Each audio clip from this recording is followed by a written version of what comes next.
What's up, everybody? Matt Gajewski here, back again talking college football. And today we have a Thursday night showdown between Army and East Carolina. Before we get started, make sure to hit that thumbs up button, subscribe to the channel if you like this content, and leave a comment. We have our greasy video coming up. We already did the marquee one, talking all the biggest games for week 5. But if you want to see something under the radar, leave it in the comments. Last thing, if you or somebody you know has a gambling problem, please call or text 1-800-GAMBLER. We do talk sides and totals here. All right, Army, East Carolina. Really fun game. East Carolina is at home. The spread is 5.5 points. The total is 51.5. Seems pretty high for an Army game, but once we dig in, hopefully that will lend some clarity as to why. Army is actually playing pretty fast right now. Their pace is 66th in the country. Now, they've been in some crazy games. You look at Army, they had a loss to Tarleton State in overtime, 27-30. That was a little more of an up-tempo game.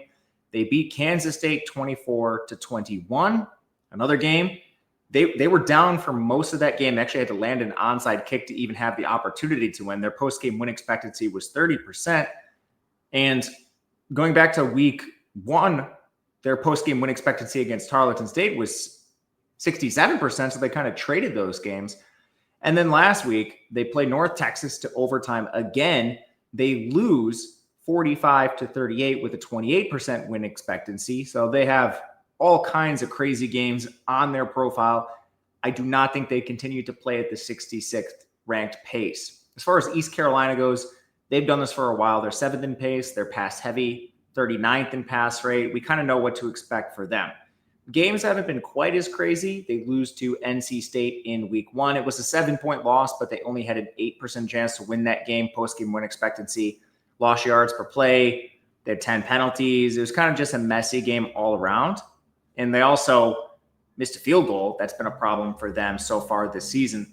Since then, they beat Campbell. They beat Coastal Carolina. Coastal Carolina actually moved the ball decently. They did have 5 turnovers, which is how you score 0 points and lose 38-0. And last week, East Carolina got blown out by BYU in a game we were actually on the East Carolina side. But they lose that game with a 5.3 to 7.0 yards per play disadvantage. They had the only 2 turnovers in the game. They also had a ton of penalties, 11 of them. A lot of them pre-snap penalties as well. The false starts for this team were infuriating as they get crushed by BYU, largely because of that. So as we move forward to this game, injury-wise, ECU comes in with a pretty clean bill of health. Army has a few very key injuries. Dwayne Coleman got hurt on the final drive of regulation right before they went into overtime against North Texas. They would not name a starter between him and Helms, the backup, which is at least good news. Army is semi-forthcoming with injuries when they have them. They already ruled out Cody Harris-Miller at defensive tackle and called Colin Madison questionable at corner. So I think there's actually a pretty good chance Coleman plays in this game. We'll have to see on his status, which is one of the reasons this game is tricky ahead of time. But he's big for the spread. Right now, with Army running the triple option that is, Coleman's just been a more efficient runner than Helms. 217 yards on the ground to Helms 184, 4.6 yard per carry to Helms 3.2. And then Helms is converted to the quarterback position. It's not his first position. So anything Army tries to do as a passing offense, Coleman is just so much better than Helms when you try to throw the ball. It just makes you so much more one-dimensional. You don't even have the threat to pass, really, with Helms in the game. So, yeah, he's big to the spread, even with Army seemingly running an offense where you would think they can just cycle in players at quarterback. There is a drop-off between Coleman to Helms. Outside of that, the skill positions players for Army are actually pretty good. It's kind of a normal year for them. Hayden Reed has been solid, 4.9 yards per carry. He's the most efficient back on the ground. Noah Short playing that slot back position, excellent in the pass game as a pass catcher. And then he's also averaging 4.8 yards per carry. So they do have the weapons to orchestrate this offense. And the O-line has been, I think, a little better than expected. 73rd in pass blocking, 45th in run blocking. We thought this was going to be one of the better offensive lines in the American, too. Only 2 starters back, but both of them were awesome. Brady Small and Paolo Gennarelli. They were elite last year, and so far the offensive line has been good. Now, with that said, have they faced any good defensive lines? Well, Kansas State is 84th in run defense and 111th in pass rush. Not great. North Texas is a little bit better, 79th in pass rush, 42nd in run defense. They're still a G5 team. And then Tarleton, we don't have data on because they're FCS. I will say they're a very, very good FCS team. Losing to them is no shame for a G5 program. You still should win, but if you're going to lose to one, it might as well be them. Anyway, O-line is still relatively untested, so this is not written in stone, even though we expected them to be pretty good. East Carolina's defense, I cannot believe the efficiency metrics are even as good as they are. They're 62nd in total defense, 53rd in run defense, 81st pass rush, 51st coverage. They've allowed C.J. Bailey to hit 9.4 yards per attempt through the air. They just allowed Bear Bachmeier to hit 9.5 yards per attempt through the air. They allowed 5.1 yards per carry to BYU. We thought this was going to be a below-average ECU defense. They did lose 9 starters. The most experienced unit was that defensive line where they had a couple rotational guys back. But really, they have a problem at every single level of the defense. When you look at above-average players, it's kind of just Tamir Brown at defensive back, Preston Carr at defensive tackle, and Josiah Robinson and on the edge. I guess having a couple of those guys in the defensive line kind of works well against Army's rushing attack, the triple option. But I still don't really see Army being stopped by this East Carolina defense very often. Meanwhile, on the other side, Caden Hauser, I don't think has been the problem for ECU. They've already lost a couple semi-shootout games, but Hauser's been fine.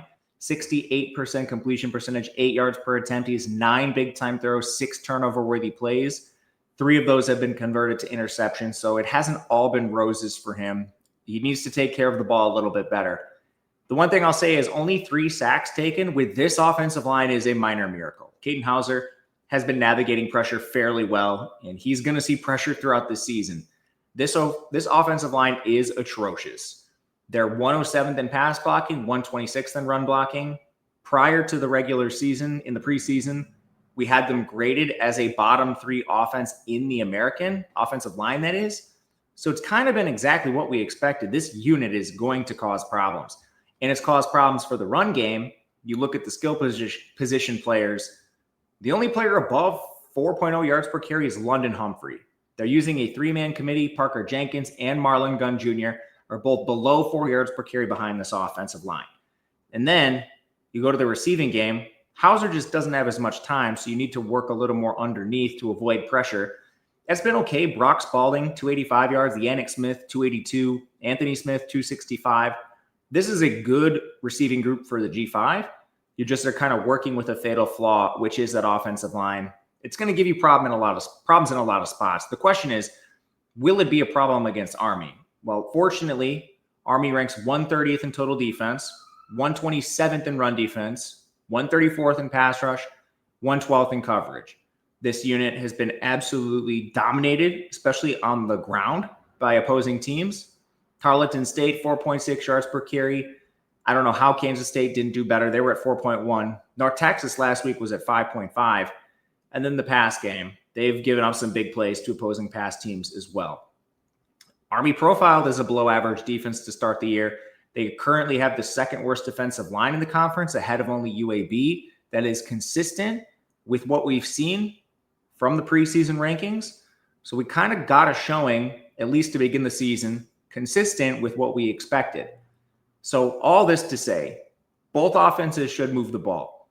The only reservation I have with Army is that quarterback situation.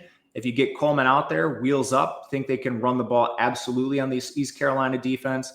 And conversely, even with the offensive line struggles for East Carolina, this Army defense they've not shown the ability to pressure any opposing quarterback so far. What Kansas State did against Army was mainly self-inflicted more than anything else, and allowing Army to land an onside kick. Anyway, as it relates to the side in total, I'm interested in an Army side. I just will not be able to play that until we get the status of Dwayne Coleman. Otherwise, it's probably a stay away. I am interested in the over in this game. Aside from the offensive advantages for both teams, we mentioned pacing. Army playing shockingly fast, 66th in pace. Again, I don't think it persists, but to this point, this team has not been slow on the gun on offense. So that is what it is. We will have a video for Friday. We will have a second video for Saturday with all of the G5 games you guys want to hear about. So leave a comment if you have one. Otherwise, thank you for watching. We will see you guys again next time, and good luck.